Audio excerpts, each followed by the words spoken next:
on today, I feel the advice is what is going to be most valuable. But I'll just quickly talk about how you should approach a project as a front-end engineer or front-end developer, because it's very important. I would say the first thing you need to do is to sketch it out, whether in a piece of paper or whatever you want to use. It does not have to be so fancy, but sketch out the project. What do I mean when I say sketch out the project? I mean, for example, now, there are some times when you are building project and you have a design to work with. Now, that's a different scenario. That one is going to be much easier. I'm talking of when probably you're building personal projects. Project that you want to work on personally is a project that, okay, you just thought of and you just want to do it. Maybe it's something that's going to solve a problem or something. Now, you don't have a design to work with, right? It's very, very important. It may look at something little, but it's very important that you sketch out the design. Okay, the navigation bar is going to be here and it's going to have some links. It's going to have a menu.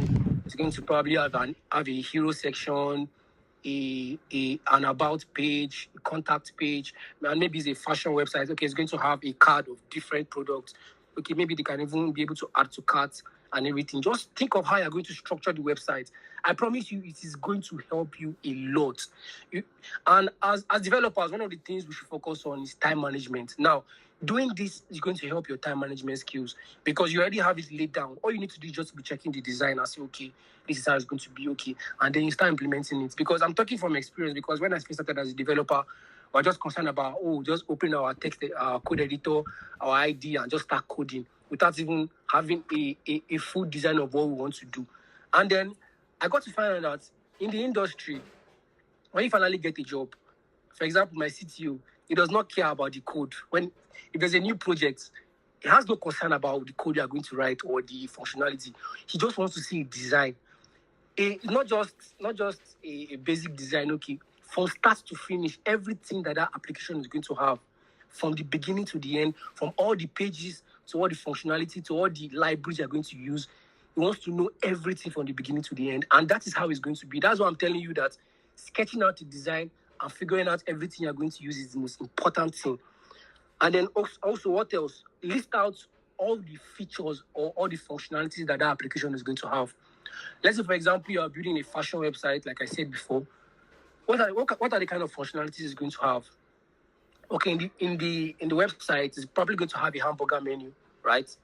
It's probably going to have a cart page. Maybe you can add products to your cart. So that's an add to cart functionality. You're going to write it down. Okay, it's a fashion website. So probably there's going to be something like online payments. Okay, it's going to have payment gateway system. Okay, there are various payment gateway systems. Which one should I use? Okay, should I use Flutterwave? Should I use Paystack? You research on them and decide which one is the best for your project. You write it down. So stuff like that. Every functionality that your application is going to have, write everything down. Because at the end of the day, if you just go around and start building a project like that, you find out that there are a lot of things that you missed out.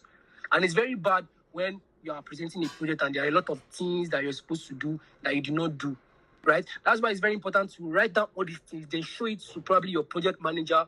Or, okay, let's say, for example, now you're just working on your own. Go through it and say, okay, is there any key functionality in this application that I'm missing? Because many of the time, there are key functionality that we forget, that you may not realize. Probably is when you've given it to someone to use, maybe even, or if you're unfortunate, maybe you even give it to a client, and the client is pointing out that this thing was not added. That's why it's very important that you make mistakes when you are developing. Okay, oh my God, I forgot to add this functionality because you had it written down already. So all these things look like basic things, or maybe probably you have heard before. But I didn't know how important all these things were until I got into the introduction. I realized that all these little things we take for granted, they are very, very, very important. And also, the reason why it's important to have all these things listed down is so that you can be able to time yourself. So for each functionality, you should already have a set time that you're going to allocate to that particular functionality. That way, it's going to help your time management skills a lot. Like I said before, as developers, one of the most important things is time management, because projects, when you get a job, projects are time-based. There's a time frame for certain projects. So that's why it's important for you to know that, okay, I'm going to use this amount of time for this. I'm going to use this amount of time for this functionality, for that functionality. It's really, really going to help your time management. But if you don't do these things, and are just doing it randomly, you find out that you spent a lot of time on one particular thing because you've not planned out the time you are going to use for this thing. So you may even be doing some unnecessary things that you're not supposed to do, right? But if you are written down these things, that you would have done that, okay, this is what I'm supposed to do, this is what I'm supposed to do. And maybe you have even reviewed it already with the person, or you've reviewed it maybe with your mentor or somebody, and then you can now start working on these things. But you should have everything already listed out, so that you can be able to time yourself and time, okay, this is the time I'm going to use, this time I'm going to use. And then you'll be a more productive and robust software engineer if you do all these things. The difference between people that are senior, maybe they call senior, or people they call junior, are little things like this that they pay attention to that we don't pay attention to. So it's very, very important. Also, like I said before, list out all the technologies you're going to be using.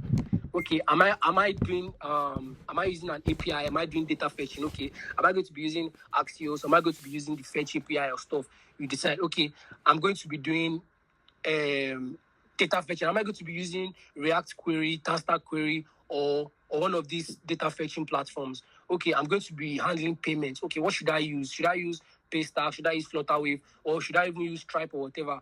You're going to be doing authentication. Okay, am I going to be doing an authentication system on my own? Or am I going to be using things like Firebase, AWS Amplify? Maybe I should use Auth0 or stuff like that. Those technologies, have them written down. It is very, very important. Have all those things written down so you know that, okay, these are the things that I'm going to be using. Every little detail is important. And also, the reason why this thing is going to help you is when you want to start building projects. Let's say, for example, you open your text editor, that's your code editor. Let's say, for example, VS Code. The first thing that I do, I'm just telling you what I do. And the first thing that I do is that I first of all build my project structure. I build all the components. I build all the pages. Everything, like before I even do any coding, I've already opened all the folders I'm going to need. Okay, a home page, an about page, a cart page, a product detail page, and everything, all the components I'm going to be using, buttons, inputs. Do all those things first of all. When you now have that structure down, then you can now start writing your code. It is very, very good. It's very, very professional. And you are going to really, really appear as a very, very sound engineer when you pay attention to those details. And many of the times, these recruiters check our GitHub. They actually check it, and they check how your project is being structured, how your code is. Are you writing clean code? Are you writing codes that make sense? Are you having too many errors? Or is the code very verbose? Or do you even have tests in your application? So all those things that we don't pay attention to, those are the things that recruiters actually look at. You may build a project and you may think, okay, it's online and they're checking it. Meanwhile, some of these recruiters that are into this thing, so they may have gone to your GitHub and you've gone to check and seen how you structure your project. All those things are very important. So don't just go and structure your project anyhow. You just have one particular folder called components and all your pages, no, it's not supposed to be like that. You should have a components folder, a pages folder, utilities folder where you have things. There may be utility components like buttons, input, and some of all those little things. This is very, very, very important, especially for companies where they give you something to build. Maybe they give you a project and say, okay, build this thing within this time frame and send the review, send the website, and send the GitHub to us. Those are the things they focus on. They really, really focus on the GitHub the more. So those things are very, very, very important. So the last thing I'm going to say is testing. Testing. So before I go around and give my advice, I just want to talk about testing. Now, I don't want to talk about unit testing, integration testing, and all those complex stuff. I just want to talk about getting a second eye. Getting a second eye. What do I mean by getting a second eye? Now, I found out that many of the times when I'm building applications, there are some little details that I start to wonder how I did not see it. And I'm wondering, I'm going to build this project, and I did not see this thing. It's just a normal thing that happens to us as software engineers. So that's why I said, get a second eye. But let's say you have a developer friend, or you have a mentor. Now, give him the application link. Let him check it out by himself, right? Then he now checks it out. He checks all the functionality that you have done. First of all, list out all the functionality that you should watch out for. Then, when you now start to check out this, you now start to point out these things to you that, okay, this thing is missing, this thing is missing, this thing is missing. Now, I believe you, no matter the amount of tests you may have done, you will still miss out all those little things, right? And now the problem is this. Many of the times when we are testing our applications after building it, we are always testing it as developers. We always use a developer's eye to see things, not a user's eye. Now, users are difficult, right? You build an application and tell them, this is the way they should use it. If I don't even need to tell them anything, the application already shows that this is the way they should use it. Users are going to use it upside down. I don't know how they manage to do it. So when you are checking this thing, when you are checking your applications, test it with the eye of a user, not a developer. Just leave the developer aspect out of it and use it as a user, because they're the ones that are going to end up using it. And they're not developers, they're not technically inclined, they don't know what you know. So you don't expect them to know how to use the application, right? That's why it's very important that you have a second eye that's going to help you test these applications. It is very, very, very important. Just have someone that you can always give out your projects to and say, please help me test this thing. It is very important. Don't take this thing for granted. Because at the end of the day, you always have project managers, right? Maybe when you're in a company, you've gotten a job, you always have project management, you always have operations manager or something like that. Someone that goes through your application. And it gives you a very, very bad look when you take your applications to them and they start to see all those things that you'll be wondering, didn't you test this thing? Why are there so many things? Why are there so many bad errors? Why are there so many funny things that are not working? It really, really gives you a bad look. And one thing you want to avoid is to have a bad look. So before you even give it to have a second eye, maybe your colleague that will help you check this thing. Come, let's test this thing together. Use this application. Just use it from the beginning to the end. Test every single thing. And then when you're not sure that it's at least, obviously there will still be some errors here and there. That's the way software engineering is. There's always errors, there's always bugs to fix. But to a large extent, even if it's 80%, let it be working very fine before you take it out to a client or to your project manager or whatever. These things are very, very important, right? Now, there are so many things I can say about development and designing a project from the beginning to the end, but we cannot just finish it. So I'll just say one last thing, and then I'll just hand over the mic because I don't plan to say much. I know we are busy people, so we have things to do. Now, some of the advices I want to give is this. Number one, decide on the technology that you are going to be using and stick with it. Because from experience and from the experience of other developers that I know, we are always carried away by hype. So we may decide that, okay, I want to learn Node.js. Okay, let's say I want to learn React, or I just want to learn Vue. Vue is something I want to learn, or I want to learn Svelte, right? One of these JavaScript frameworks. And then because a lot of your friends are using Solid.js or React.js or AngularJS, you just feel like, well, let me just drop this Vue and just go to React or Angular. No. If it's Vue that you really have passion for and that you really love, learn it. Just learn it and stick with it. Just close out all the outside noise. People may tell you, oh, they're not just for you. They're not just for this technology. Why are you learning it? They're not just for PHP or Ruby or Rails. It's a dying technology. Let me tell you, it is a lie. There are a lot of job opportunities for every technology that you decide that you want to use. So decide what you want to use. The reason why it's important is because you may say you want to learn a technology and you started with it already. Halfway, hype will just carry you away and you will leave it halfway and then you jump to another thing. Before you know it, another hot technology is going to come. You're going to leave that one half baked and you jump to another thing. And at the end of the day, you may say, oh, I'm good with Vue, I'm good with Angular, I'm good with React. At the end of the day, you find out that you're not really solid in any one. But just be solid in at least one. Like, be like a top 100 people at that particular language. Now, you may decide that, okay, you want to delve into other languages like Vue, other frameworks. But have one that it is that you are sure that you are very, very, very good at this particular one. Then you cannot decide that you want to be moving to other ones. But don't be carried away by hype. If you have a particular technology in mind that you want to learn, go with your mind, go with your spirit. Don't always go with what someone tells you. Because at the end of the day, your mind is what knows what's best for you. So pick a particular technology and just stick to it. Don't be carried away by hype. Don't be carried away by the noise around.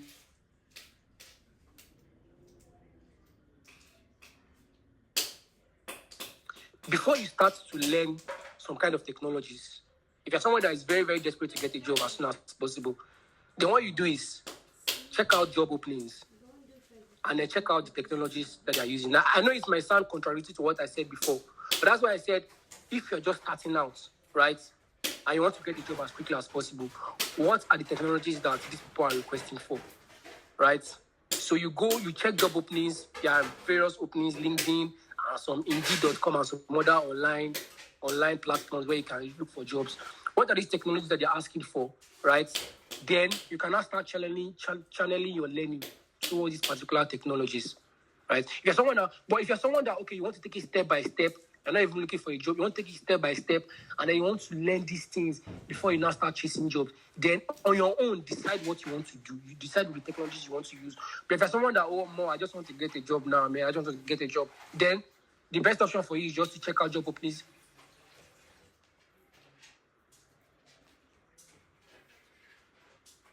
But me personally, I would advise you to first calm down, right? Don't be in a hurry to get a job and just start learning things randomly. The reason is this. Let me break something to you. When you get a job, right? Let me tell you now, you won't have time to learn things again. You will not have time to learn things the way. Now, maybe you don't have a job now. You decide that you want to learn a particular language, right? You can take your time and learn this thing properly. You learn it from start to finish, and you'll be very, very good at it when you're done. But when you have a job, you don't have time anymore.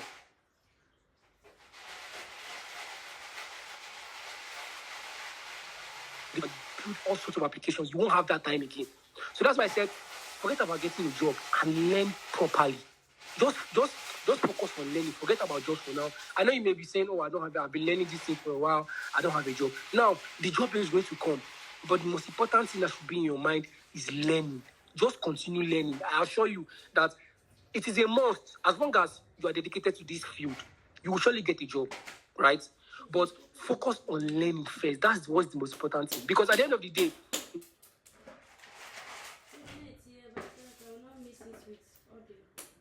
you may say, okay, I will learn on the job. Now, there's the one that is so annoying is me.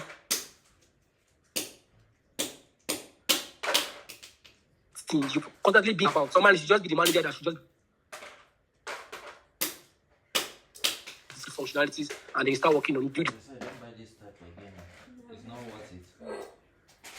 Project time, and you find out that you don't have time to learn anymore. And it's very, very tempting when you have a job to stop learning, because you'll be like, well, I have a job now, what am I still bothering myself to learn? That is a very, very serious trap that I had to fight like deliberately before that thing could leave me. There's a very high tendency that when you get a job, you stop learning. But don't stop learning. That's one of the worst things you can do as a developer. As you know, this field is all about learning continuously, or else you're going to go stale. So just focus on learning. Just calm down. I know we don't want to get jobs. We don't want that dream life, to live that dream life that I've always wanted. It's going to come. But learn this thing first. That's just the most important thing. Learn these things first. Now, the last thing I'm going to say is two more things. One of the things I will say is give yourself credit. I've noticed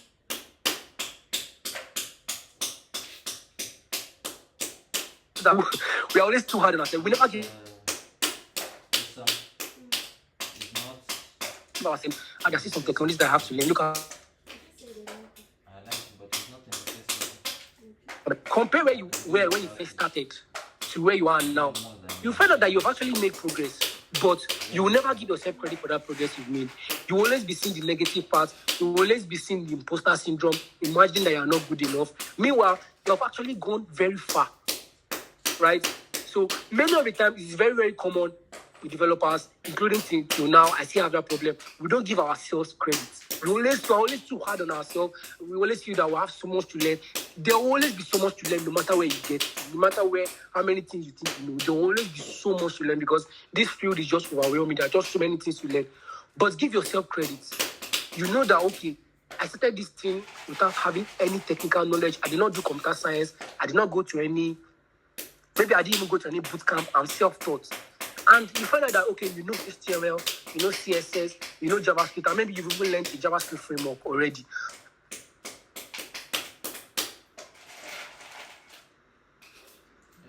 You've got your credits. Stop looking at the things that you have not learned, the things that you still have to learn. You will learn those things, but give yourself credits. Because one thing that is very common in this industry is burnout.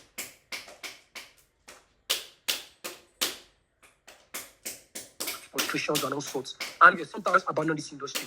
I have a lot of friends, that we started this thing together, and I just say, man, this thing is not for me. I've given up on this thing, because they never see the bright side. They never see how far they've come in this thing. They always see the thing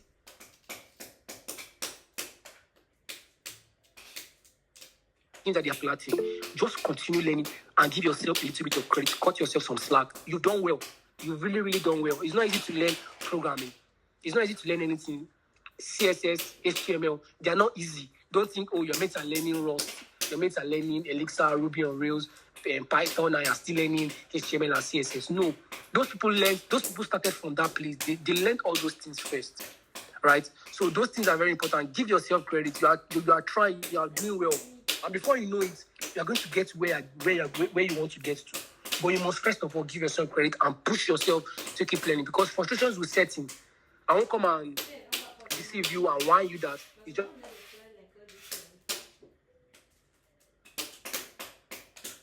just going to frustrated at learning. Be frustrated at the fact that you've been learning things and you don't have a job. Those things are going to come, but don't focus on those things and see where you started and see where you have come to. And at the end of the day, you find out that you have gone very far, and all you need to do is to keep pushing yourself. And lastly,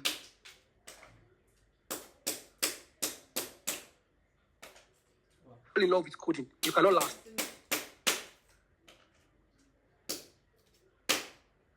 Because you may not understand this thing I'm saying, right? But when you get a job, you find out that you are burnt out.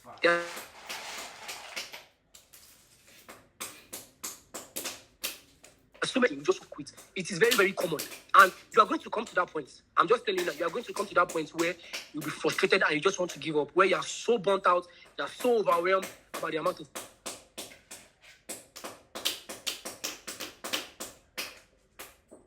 the tendency that you're going to give up is 90% or 100%.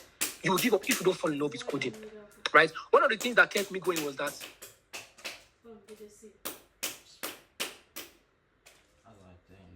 I should learn new technologies, right? So I started learning Node.js, right?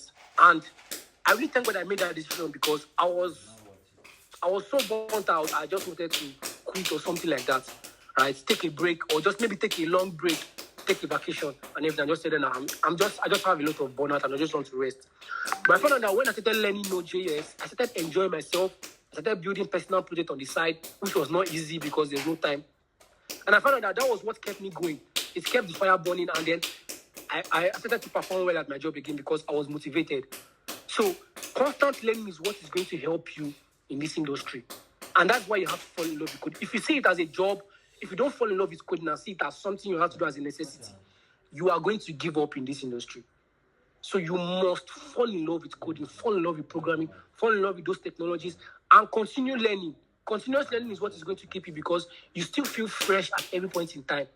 But when it looks like you are doing the same thing, you are using the same technology all over again, you are using React all over again, you find out that you are just tired and you are just burnt out of everything, you just want to give up.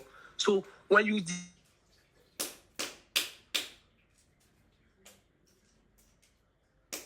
passion is still there and then you are enjoying what you are doing. So as much as possible, try to fall in love with coding. It is I cannot stress on this thing enough, because this is something that really, really affected me for a long time. I was burnt out and I just wanted to give up and everything. But picking up new technologies and building projects is the best way to survive in this industry as a software developer. So all these little things, I know they are not much, but I'm just telling you key things that I've seen from experience compared to when I first started, and now I've seen the importance of these little things that we usually ignore from the beginning of what I said, from planning your project to keeping yourself alive in this industry, how you're going to survive. Those little things I said, I know they may not be much, but I just want you to take down these things and see them as very important, because those are the things that are going to help you to last in this industry. So I'll just round up there, because I know, like I said, I know we are busy people. So if you have any questions for me, you can just let me know, so you can round up. Yeah. Thank you. Okay, sir. Good. Okay, so I appreciate you a lot for all those things you just said. Man, they're awesome. So please, most of us, they are not able to ask their questions and they inbox me with you. So I'll be asking you some of those questions. So the first question I want to ask is, most of us, they are beginners, and we don't really know what next to do after we've said we want to write our program. So what would you say is the perfect roadmap for someone who wants to do front end? Okay, all right. That's a very good question.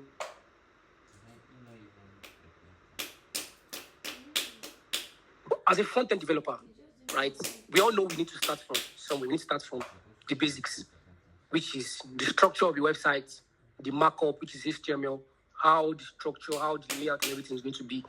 Then CSS, which is what just gives beauty to our website, positioning, layouts, responsiveness on different devices, and so many things that come with CSS. CSS is just very annoying. I don't just really like CSS. But HTML and CSS is where you start from. Don't think of any other thing. Now, thank God you brought this question because this is also very important.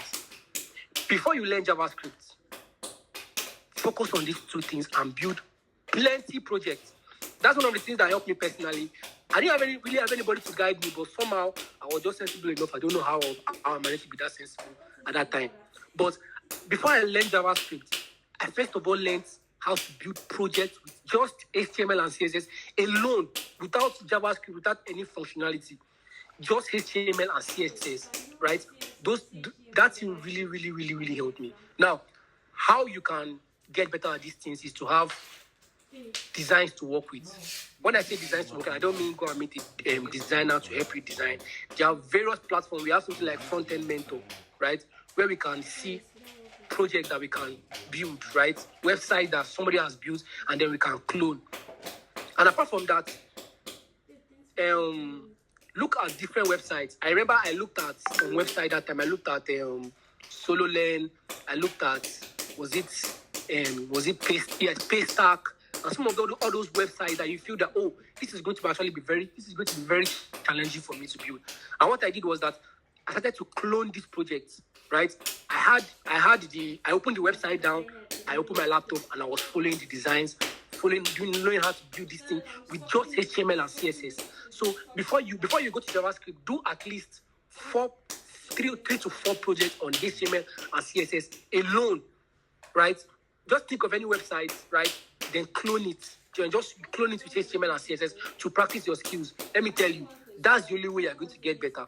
You can decide that you want to follow tutorials, take an online course and everything, which is something you have to do, actually. That's the starting point, because you won't have to do all these things till you take tutorials, right? Or check the documentation, right? But when you are done taking tutorials, build project by yourself. Because let me tell you, it's only when you build project by yourself, you are going to run into errors. You're going to run into issues, right? Issues that you're going to face in the real world when you're building real world projects. But if you're following tutorials, now those tutorials will not show you some errors because they've already built out the project before, and then they're just redoing it again for you. Meanwhile, those guys, they encountered plenty of errors before they brought the project to you. So some kind of errors that you encounter, right, when you're building real world projects, you will encounter those things in tutorials. So that's why it's important to build the projects yourself. Just do it yourself. For some time, just close tutorials and just decide that, okay, I want to build this website by myself from start to finish. Now, when you are stuck, it will teach you how to do research. It will teach you how to solve problems in the real world, because our job is problem solving. Okay, I have these issues. I'm building this website. It's not responsive. Or how do I do this? You research on it, maybe check Google, Stack Overflow, or maybe you want to have a mentor that you can look at it with. Those things are very important. Knowing how to solve problems yourself is very important. So learn HTML and CSS first, then you can now learn JavaScript. Now, the problem with this JavaScript now is that a lot of people don't take out time on JavaScript, right? On vanilla, pure JavaScript. They just go to frameworks immediately. And some of the frameworks we have, I don't know if you know them, we have React, we have Vue.js, we have Svelte, we have Angular. JavaScript is just a very crazy place. There are so many frameworks here and there, right? If you ask me personally, which framework should I learn? I'll say you should learn React, because there's a lot of demand for React, right? But before you go to React, make sure you build projects with vanilla JavaScript. This is something I did not do. And I'm telling you, because when I first got a job, what we were working with mostly was vanilla JavaScript. Unfortunately, after I've spent most of my years learning just React, how to build projects with React, at the end of the day, I found out that I still had to come back to vanilla JavaScript. So even in the real world, there will be some projects where you will need to come back to just pure vanilla JavaScript, no frameworks.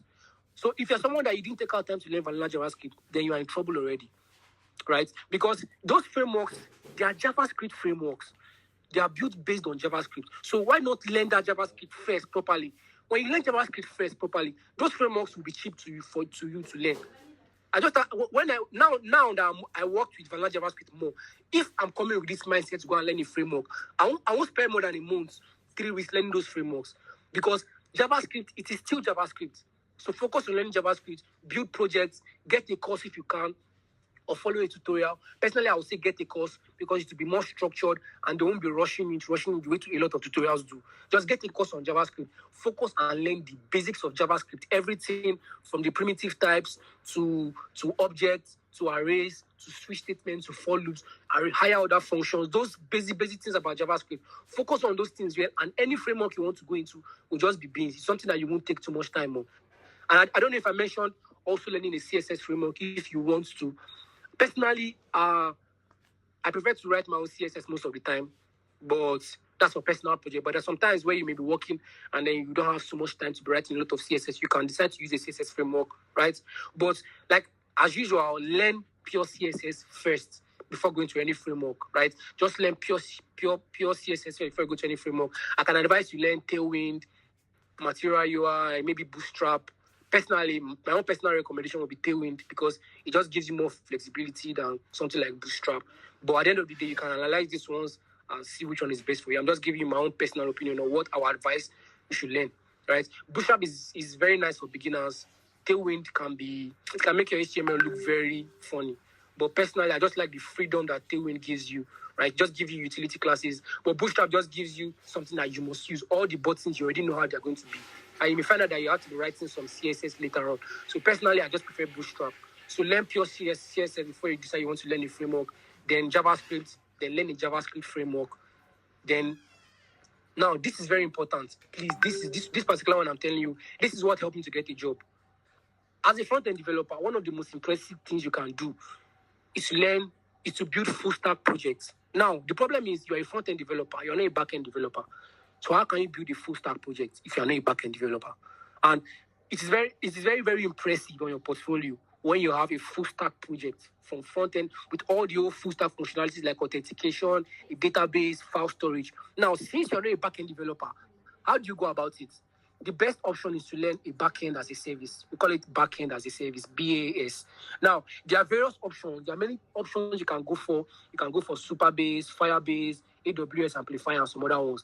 But personally, I will recommend Firebase because it's easier to use, it's beginner friendly, and it's just the documentation is just out of this world. Firebase documentation is just awesome. So in cases where you are stuck, the documentation is there to help you out every step of the way. It is very, very good, very, very nice. Now, the reason why is because Firebase is very, very versatile. It gives you a database you can work with. It gives you file storage where you can upload images. It gives you authentication, which is very secure, and it's backed by Google. Google are one of the best people at security. So if you want to build secure full stack applications, Firebase is one of the best things you can use. Now, learn Firebase. That's my own. This is my own personal recommendation. As after you are done learning JavaScript, learn Firebase so that you can be able to build full stack projects. So in this test that they gave me, right, they wanted us to build a kind of employee inventory. And I analyzed it and I realized that I can't do it with pure front end. I need a database, I need authentication and all this kind of stuff.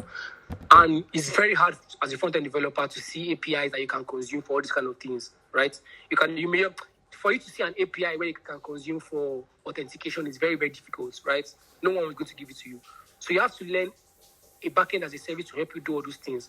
So when you learn Firebase, you can be able to build full stack projects from front end to back end without having any knowledge of any back end language.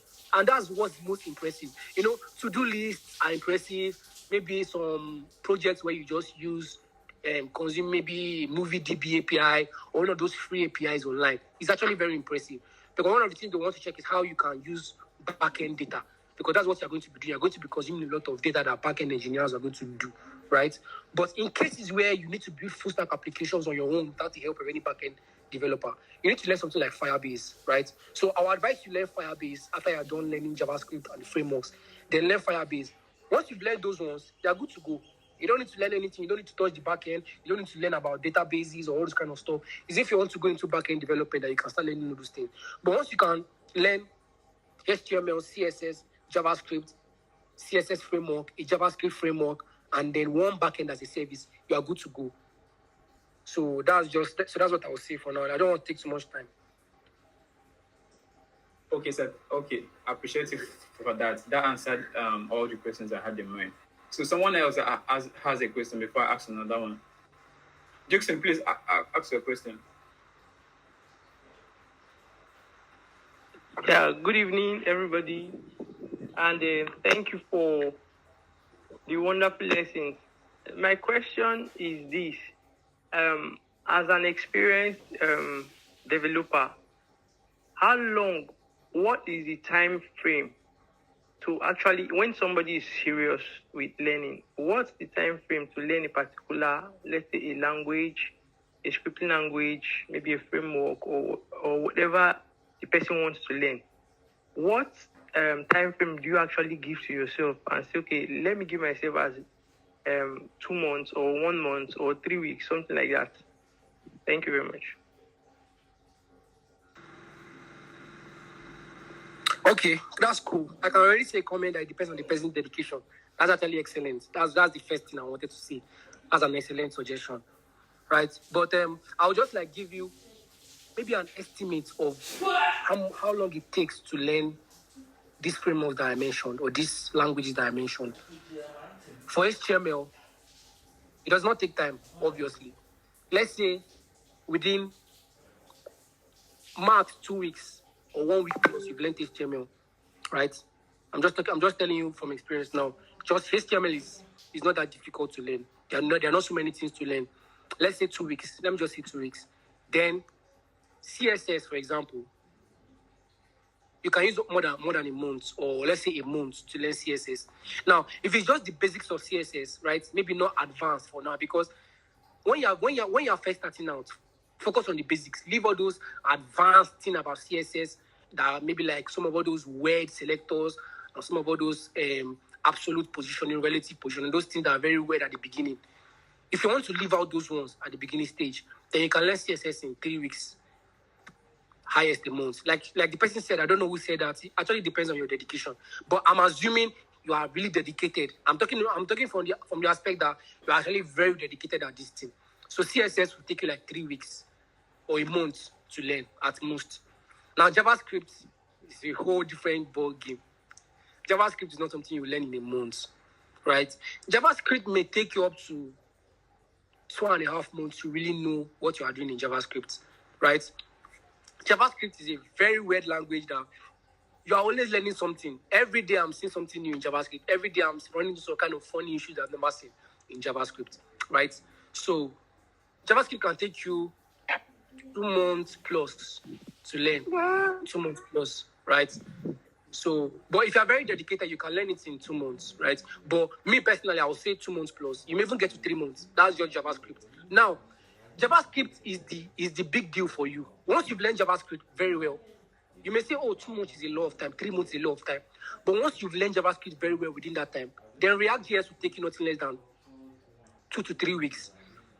That's just the truth. React.js will not take you up to 3 weeks because you already know JavaScript. That's why it's very important that you pour out all your energy on JavaScript, because that's the most important part of your journey as a front-end developer.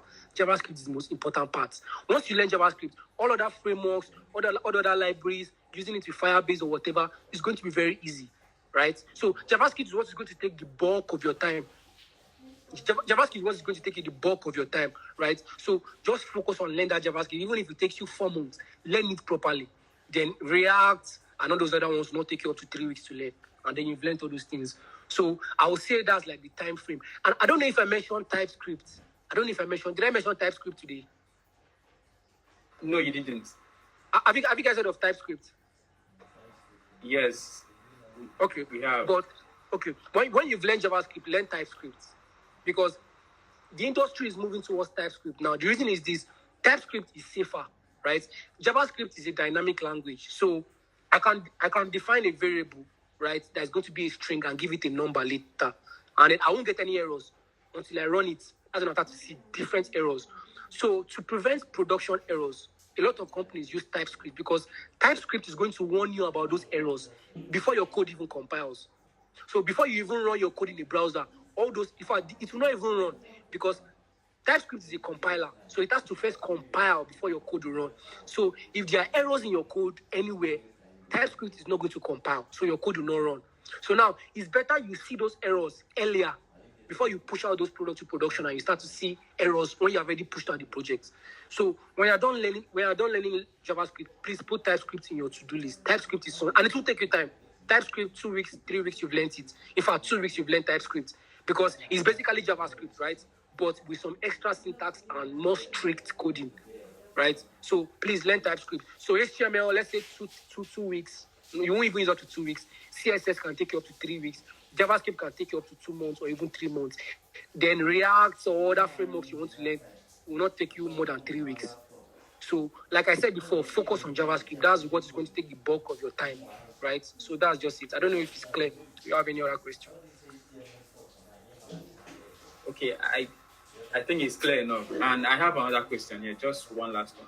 So someone asked, what are some of the challenges you may face during the front-end development process, and how do you overcome them? Okay. Some of the problems you face. I've already mentioned some of them, right? Like burnout, frustrations, wanting to give up and stuff like that. Those are in fact, to me, those are the most common things you're going to face, right? Those are the biggest challenges you're ever going to have. So once you can handle those stuff, then you're pretty much good to go. But as a front-end developer, when you're building projects, the common things you face are just normal bugs, errors. Maybe you did something in a certain way and it's not working and you want to know why. See, you're going to spend... Now, coding is going to be 50-50, in my opinion. You're going to do 50% of coding and 50% of bug fixing and error fixes. So if you're someone that you run into errors a lot, there's this tendency that you feel that you don't know what you're doing, right? This simple thing, I'm still having issues. See, I can take up my code editor now and do... And I've been doing CSS for more than 2 years now. And you will always run into errors. So one of the most common things issues you're going to face is errors, bugs, right? And the big issue with it is not that you won't be able to fix it, right? The big issue with those errors is that it makes you look like you don't know what you're doing, and it kind of gives you imposter syndrome the more. And I know we all know what imposter syndrome is. That feeling when we feel like we're not good enough, we are not meant to be in this industry. So the more errors you run into, the more you have those feelings that you're not good enough. That's the major issue to me. The issue is not that running into everybody runs into errors, even the highest professionals, they run into errors all the time. It's a normal thing. Even when they deploy the website that users are using it, they'll still be finding out errors. So it's a normal thing that happens even in the industry, right? It's not something that is peculiar to you because you're not a good developer or something. It happens. The issue with those errors is that it continues to demoralize you and make you feel that you don't know what you're doing. So once you can control that thing that, the fact that I'm having errors is not because I don't know what I'm doing. Everybody has errors. The problem is that people don't tell you this. You take some tutorials online and it looks like they're just going all the way without having any issues. And even if they have issues, they'll fix it in seconds, right? Many of the times it's because they pause the videos. They will pause the video, fix the error, and play the video back and tell you that, okay, this was the reason. You would think they just did it in a few seconds. But many of the time, they can take up to hours fixing a small bug, right? Because coding is very fun. You can have a serious bug because you missed out on a semicolon, all this kind of funny stuff that happen during programming. So one of the biggest issues you're going to face is bugs and errors, which is going to demoralize you and feel like you don't know what you're doing. But once you can control that, then you're good to go. The other things that you're going to be dealing with will just be burnout and frustrations and all those things that come with coding, which once you're able to handle, then that's the end. Just continuously remind yourself that you're actually trying and that you're doing well. That's why from the beginning I said, give yourself credit. If you don't, you will constantly feel like you don't know what you're doing and you're going to give up at the end of the day. So you won't really run into that much issues outside of this one that I talked about. So that if anybody has anything to add, I'll also be open to learn, please. Thank you. And if there's any other question. Okay, sir. I think this answers all the questions I have in mind, except that someone just asked me now. He said he's writing HTML and CSS now. So after he's doing that offline. So how does he put it online? Like how does he host his site? Okay. There are a lot of platforms you can use, right? For static websites like HTML and CSS where there's no backend and everything, excuse me, there are platforms like Netlify. Just take them down so you remember. Now, there's Netlify, there's Vercel, right? Those two, I would say you should just focus on those two. There are a lot of other ones. In fact, you can even use GitHub. I don't know if you know, many of us know GitHub. There's what we call GitHub pages that you can use. So if I want to advise, I would say you should focus on those three: Netlify, Vercel, and GitHub pages. Now, for all of them, I cannot be telling you step by step how you are going to do it. Now, Netlify and Vercel are pretty much easy to use. In fact, you can do drag and drop. Just open the website, drag your folder into the place, and then it's hosted just like that within few minutes, right? Or you can use GitHub. There are a lot of nitty-gritty into it. It's not that difficult, right? If in case maybe you want to deploy any of your website, you can reach out to me. I can just put you through how you're going to do it. But we have Netlify, we have Vercel, and we have GitHub pages. I would say you should look into those three. You can search online. You will see answers online, Google, Stack Overflow. And these days, we even have ChatGPT, right? So maybe you can even use ChatGPT if you like. I know some people use it. So you can use any of those parts. Just ask them how you can do it. And then it will take you step-by-step process of how you're going to do it. In case you maybe are stuck somewhere or you don't know where to do it, you can reach out to me. Or maybe you have a React application that you want to do because it's somewhat different with React and all those frameworks, right? If you have any issues with React, because I code primarily in React, so if you want to do maybe deployment with React, you can reach out to me. Even if it's HTML and CSS, you can reach out to me. Or you can just check online. There are a lot of things you can see on Google that it's very easy for you to do. So just look into those platforms and then you're good to go. It's not that difficult. That's what I'll tell you. Okay, sir. Thank you very much on that. Okay, so someone has a question here on the comment. He said, back end and front end, which one requires more coding? At the end of the day, it actually depends on the project. Now, let me talk from my own experience because after telling you, I do backend as well. Right? I use Node.js on the backend. Now, the last project that I built, right, that I worked on, I think it was last year October. There are some projects, it may sound funny to you, but there are some projects where backend is much, much easier than front end. Just believe me when I tell you, there are some particular projects where backend is easier than front end. And you find out that you write less code on the back end than the front end. Now, it is dependent on the project, right? So I just built a REST API, an authentication system with maybe reset password, forgot password, all those things, all those crazy authentication things that I did on the back end with Node.js. And I found out that I did the back end in, let's say, less than 2 weeks. I think even a week. I think a week, right? A week, yes. Because I've done project before, so it was much faster. So I used like a week, let's say a week and 2 days at most to do the back end. But the front end, I used more than 2 weeks.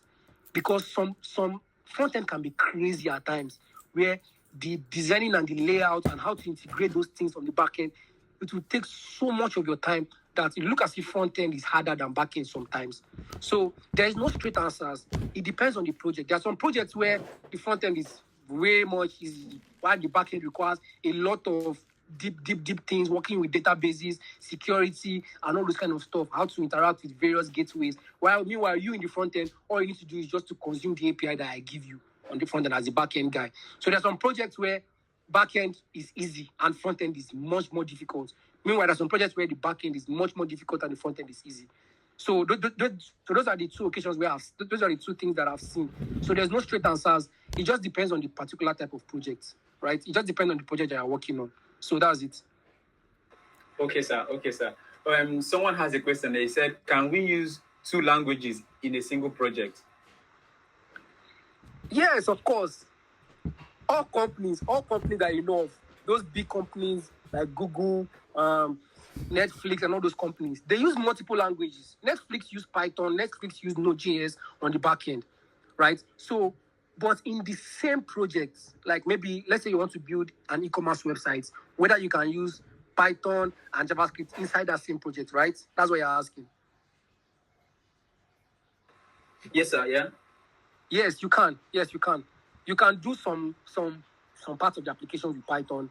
You can do some part of the applications with Ruby or PHP. You can use JavaScript, Node.js on the back end with to handle some kind of things. Now, there are some things that Node.js is not really good for, right? Like computation and some other things. It will be better you use things like PHP or Python for those things. Meanwhile, there are some things where Node.js is excellent for, that if you use PHP or Python, it will be much more slow. So most of the time, project managers and companies, they analyze this project, right? which language will be the best for this particular thing, right? Which language will be the best for this particular thing, right? If it's computation heavy, they can say, okay, let's use Node.js for this aspect. If it's something that is just request and response, they will use Node.js, right? So you can use multiple languages in the same project, right? And that's because most languages are good for a particular thing, and meanwhile, they are not so good for some particular things. So that's why many companies use different languages for different things, different scenarios. So it depends on the kind of project you are building. You can use one language all through and you're fine. Meanwhile, at the same time, you can use multiple languages inside the same project. Yes, you can. Okay, sir. That answers my question. So another question. Yeah, I'm sorry that we're taking your time because we No, it's fine. It's fine. Yeah, it's okay, fine. so someone asked here, he said, do front-end developers work according to specifications from the back-end developers, or do back-end developers work according to specifications from the front-end developers? Wow, that's a very big question. Okay, how do I say this? From my personal experience, right? Most of the time, the front end work according to the back end developers, right? Most of the time they work according to. But the thing is, it is only at immature places where it is just end to end, like the way you guys are suggesting that, okay, the backend developer will say do it this way and the front end developer will follow, or the front end developer will say do it this way and the backend developer will not follow it. No, the best way is that you communicate with each other. Now, in the real life, front end developers and backend developers are always in touch. Right now, there are some times as front-end developers where it looks like the way the back-end developer did it will not be good enough, because sometimes back-end developers have no knowledge of front-end development, right? So they may not know that, okay, this is the way it's going to work on the front end. Now, you as a front-end developer are going to communicate with him that this particular thing, it will not really work like that. You let him know, and he can always refactor his code. So that's where it works. It is very important that you are always in touch with your back-end developer. Back-end developers are always open to make corrections, right? Now, let me use this one of the projects I built last as an example. I did the back-end finish, and I started doing the front end. I realized that the way I did this on the back end will not work. It will not work on the front end, right? Now, I was able to know that because I have knowledge of front end, I have knowledge of back end. So I had to go to the back end and change it. And then the front end will now make it easy. Now, it's kind of easier to tweak the back end than for you to start tweaking the front end.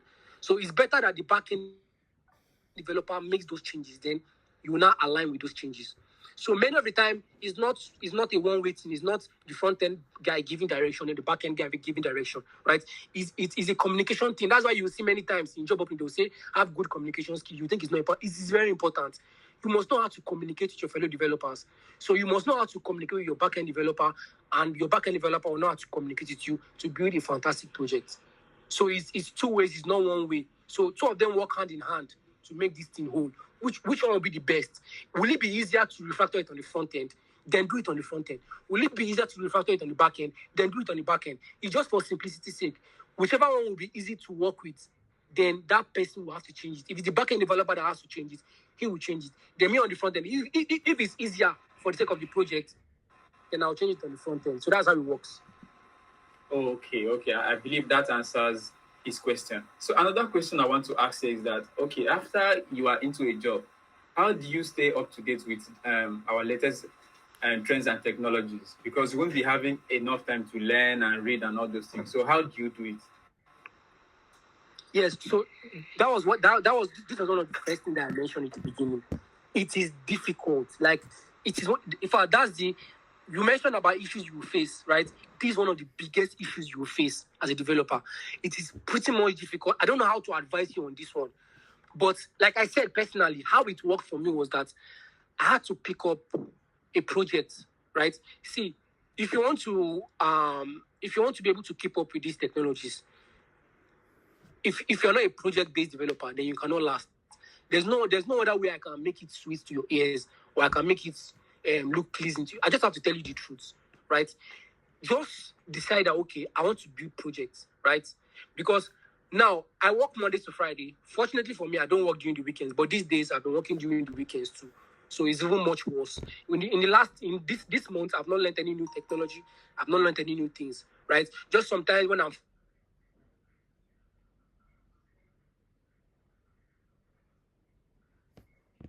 JS, solid JS, or maybe some backend. Maybe I can learn Postgres or MySQL just to keep my fire burning. It's very difficult, right? So, but if one way I can advise you is that build projects, right? There won't be time, but just dedicate that, okay, these particular days, I'm going to use it for my own personal learning. You may be lucky that you will not work during the weekends, right? At the same time, you may find out that you're working during the weekends, right? But as much as possible, set out some particular days where you want to learn some particular things. Now, one of the things that helped me was that I have my notebook on my phone, right? Sorry. I have my notebook on my phone. What I do is that I write down all the technologies I want to learn. If you do it that way, right, and you go time to time to check it, you'll be motivated to go and learn. You'll be like, man, I listed out 4 things. Meanwhile, I've never learned any one at all, right? So you're not saying, okay, let me even learn at least one. So that way, once you have written them down, that's the biggest part of it, right? Just saying that, okay, I want to learn these technologies this year. Now, don't be too over-ambitious and put out 10 things you want to learn. It's not realistic, right? Even if it's 2-3 things you want to learn, you know that, okay, you're going to use to learn this whole year. Then write down those things because you don't have time when you have a job. So the first advice I will give is that before you get a job, learn as much as possible. Then when you get a job and you don't have enough time, just focus on building projects. That's the only way you stay motivated. Because if not, you'll just be like, man, why do I even need to learn any other thing? I have a job. I already have what I'm doing, so why am I learning? It's a trap. Don't fall for it. So the only advice I can give you is very, very difficult to give an answer because I still struggle to do these things every day. That's just the truth, right? But the best way for you to be able to handle it is to build projects, right? Just set out projects you want to build and it's much easier that way. Okay, sir. Thank you very much. So while speaking on the last question, you mentioned that for a back end who does not really understand how the front end works, it's going to be difficult for them to maybe understand it themselves to an extent. So would you advise someone who is going to the back end to maybe learn something of the front end? Yes, that's a very good question. Personally, I would say yes, because the initial roadmap, right? The initial roadmap as a backend developer, backend developers must learn HTML and CSS too. It's a must for them. Meanwhile, many people don't, you get. But normally, it is a must for backend developers to learn HTML and CSS and basic JavaScript. Now, they don't need to go in depth as you, right? Because they are going into the backend, right? So they don't really need to learn JavaScript. Now, when I'm saying they don't really need to learn JavaScript, that's if they're learning any other language apart from Node.js. If it's Node.js that you want to use on the backend, you must learn JavaScript very well. Very well. You must be as good as any front-end developer in JavaScript if you want to learn Node.js, right? That's why most front-end developers like myself that are going to the backend, we learn Node.js because it is much more easy. I was able to pick up and build projects in Node.js in less than a month because it is JavaScript. So it was much more easy, right? So if you want to go into the backend and you're a front-end developer, I will advise you learn Node.js, right? But if you want to go into backend, right, that is not Node.js, then learn HTML and CSS and the basics of JavaScript. You don't need to go in depth. You don't need to go full-blown JavaScript learning. Just learn the basics of JavaScript. That way, when you are building your own backend APIs, you will understand with the front-end guy and you'll be a better backend developer. Because most backend developers don't care about the front-end, and at the end of the day, they build APIs and services that are not compatible with front-end developers to consume. And that's where we run into issues. So backend developers should have a little bit of knowledge on the front-end. That's why they said you must learn basic JavaScript as a backend developer so that you can be able to understand how the front-end works. And when you are building your APIs, you'll be building according to the knowledge of front-end that you have. So that's it. They just need to have basic knowledge of front-end, not in-depth. Okay, sir. Thank you very much. That answers my question. Okay, so someone else has a question here. Bright, please ask. Okay, thank you very much for giving us this valuable advice. So I want to ask, based on what you just said last, you mentioned that if let's say if you want to go for backend and Node.js on the backend as a backend language, that you should learn JavaScript very well. So I want to ask, like, for us as newbies now, what should inform the choice of backend language? That is, if you are going for backend, what should inform the choice of language that we go for? Thank you. Okay, that's a nice question. Thank you. So as front-end developers, what should inform the language you should learn on the back end, right? So, like I said, me personally, this is just me, this is just my own advice, right? It is easier to learn Node.js because it is JavaScript. So you'll find out that you can do both front-end and back-end within a very short time, right? Now, if you want to go and learn another back-end language, it's a whole different language. It's not JavaScript. It's not related, right? But programming is basically programming, right? It's still the same concept that all languages do.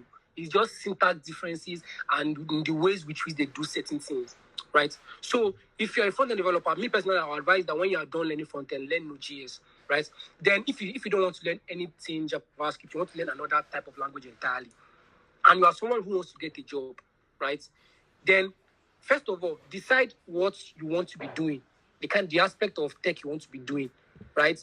If you want to be doing, maybe you are doing back-end development and you want to go into data engineering, you want to delve into how to do data analytics and stuff like that, then you go for Python, right? So at the end of the day, it all depends on what you want to do. Then let's say you're a back-end developer who wants to go into mobile one day, you want to go into mobile development, you want to be able to delve into mobile development.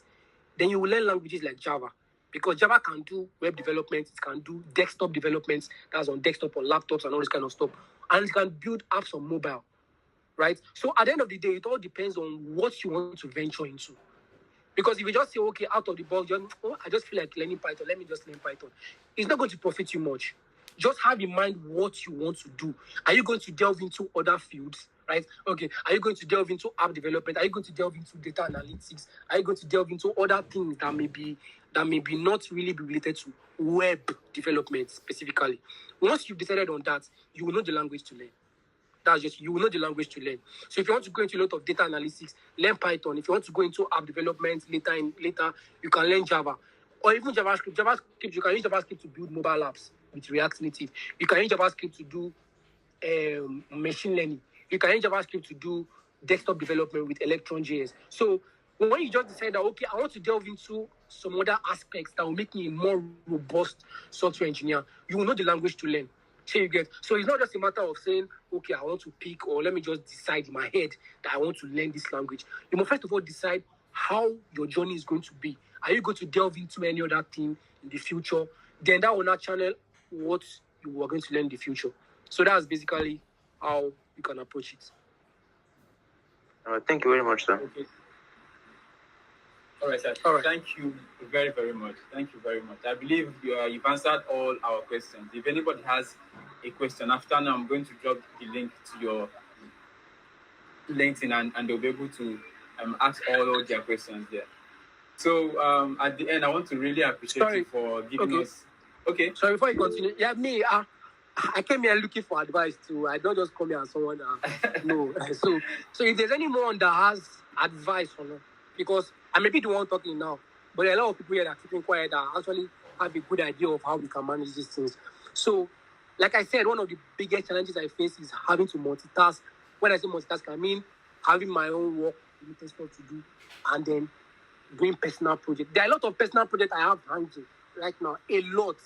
There are some that I've done 80%, just maybe 20%. I've not been able to complete this. There are some that I've not started, right? So there may be someone that has advice on how to manage those things. There may be someone that knows. So if there's anyone that knows, or you can advise the whole house in general, how someone can manage that in the real world, where you have work-related stuff to do and you still have personal stuff to do, how can you go about it? So I would also like to hear from us if there's anyone that wants to say anything. Thank you. Okay, sir. So please, does anybody have anything to say? Although, sir, basically, almost everybody here knew this to it. And that's why we came out in numbers to also give you and learn from your own experience. Okay, no problem. Okay. I can see who's saying his hand. Okay, someone's hand is up. But if in the future we have anything to contribute to your own journey, we'll definitely do that. Okay, I believe you can hear me. Okay, so all right, cool. Thank you. Someone's hand is up. Okay, George. George, right? You want to say something? Yeah. Good evening, everyone. So, Okay. I kind of have some personal questions that I would like to ask. I think there are about three. Please pardon me if it's too extreme into your personal life, please don't answer. The first one is, how many hours do you sleep? How many hours do you sleep? The second one is, what do you do for rest? Like, what do you do in your like for recreation or just away from work? What do you do? And number three is what is number three? Okay, just those two, just those two. What? How many hours do you sleep, and what do you do for fun? Wow, thank you for that question. Um, the truth is, uh, if I want to say it in hours, I mean, at most 5 6 hours, but that's enough time to sleep actually.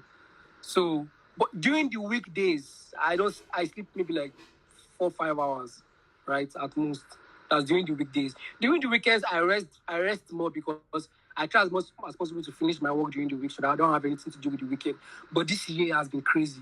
I'm working all through the weekend, even till Sundays. So I'll say on an average, maybe 5 hours or 6 hours every day, right? And then how do I relax maybe outside of work and everything? The truth is normally I'm a very boring person, right? I'm an introvert. I prefer to stay. I can stay in my house for a whole year without going anywhere, and I'm very comfortable. So I'm a really very boring person. So I don't really do much. Maybe watch movies or maybe play video games and everything, or maybe just watch. I'm a basketball fan, right? I watch basketball a lot. So I watch basket. I can watch tutorial. I say tutorial. Sorry, Jesus Christ. I can watch basketball analysis. I can watch basketball games a lot, and maybe football sometimes. You get. So that's basically how I relax. I'm not a person that loves going out. I'm a boring person, like I said. So those are the few things I do to just to relax outside of work and stuff like that.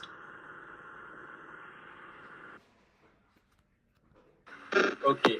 I think that's What? clear. And actually, okay, and I actually laughed at the part where you said you could stay in your house for a whole year. Man, that's a I'm corruption. telling you. Okay. Okay, who's So saying? someone Who's else saying has it. Yeah. Okay, Hussein, can you please hear speak. me? I can hear Yes, you. Can yes, you I hear can me? hear you. Okay, Yes, thank I you very can. much. I just wanted to come in on the issue of multitasking. Oh, Well, great. Okay. I think multitasking depends on what you are doing, really, because sometimes multitasking can be one of the killers of success. You want to do something perfectly, and you want to be the best in what you are doing. You don't want just to scratch on the surface and be like, I finished this, but like if you were to talk about in terms of learning, you don't want to copy and paste because sometimes multitasking can end up driving you into this issue of copying and pasting things. You're not learning anything.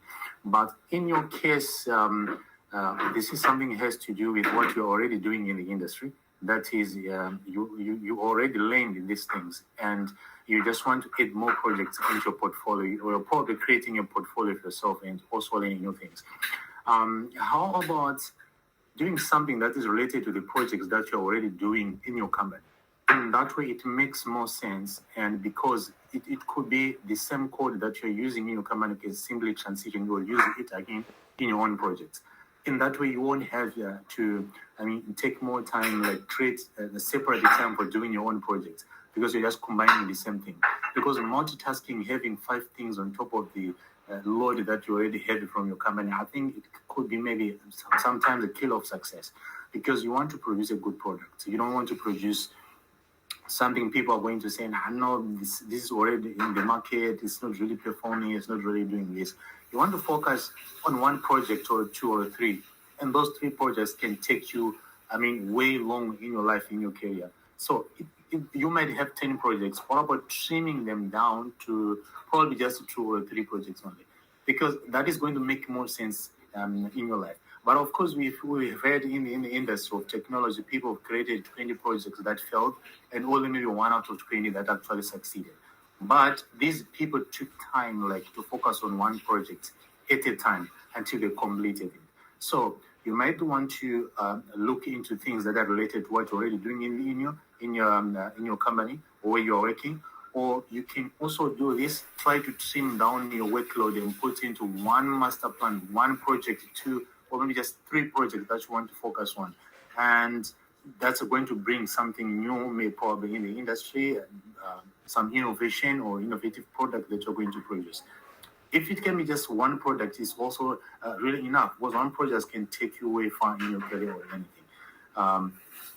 I think maybe that's it.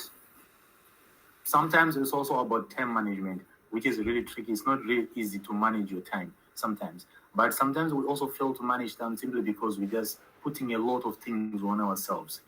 If you have a lot on your shoulder, you get tired too quickly and you can't manage things at the same time. And I'm not saying that a human being is not malleable. A human being you can actually malleable. You can actually overwork yourself, which is also okay, which is also bad sometimes. So trying to minimize your tasks into the most effective ones and focus on those that are really more important, or checking projects that you think that these projects are more important for me and they can take me far in my career or to create my portfolio. That's really cool. I don't know. That's it. We also have our own problems that we're facing as the newbies that we are trying to manage everything that we're doing. But I think in this way, it might make more sense and help you get along or help you create great things in your life. Thank you. Thank you very much. I really appreciate you. Thank you, Sam. Thank you. Okay. I believe we've done justice to everything we had here tonight. And Hussein, that's a valid point too. Though you were talking to him, but I've learned something from what you said. Appreciate you for that. So we've come to the end of the session today, and I want to say a very big thank you to our guest speaker, Mr. Wisdom, who took out his time to speak to us on front-end development process. Though I'm aiming for the back end, but believe me, this has given me the fire again to go back and look at what I am doing, because to code, to program, everything is a passion too, and I believe it's like that for all of us. And every time I get to speak to someone who is already doing this, I see more reasons to put in more effort to doing what I'm doing. So I appreciate you, sir, for coming out here today and bringing back the fire in me. Are you there, sir? Thank you, sir. Okay. Thank you very much. Thank you for having me. All right. So on behalf of our community, we appreciate you and we look forward to having you another time.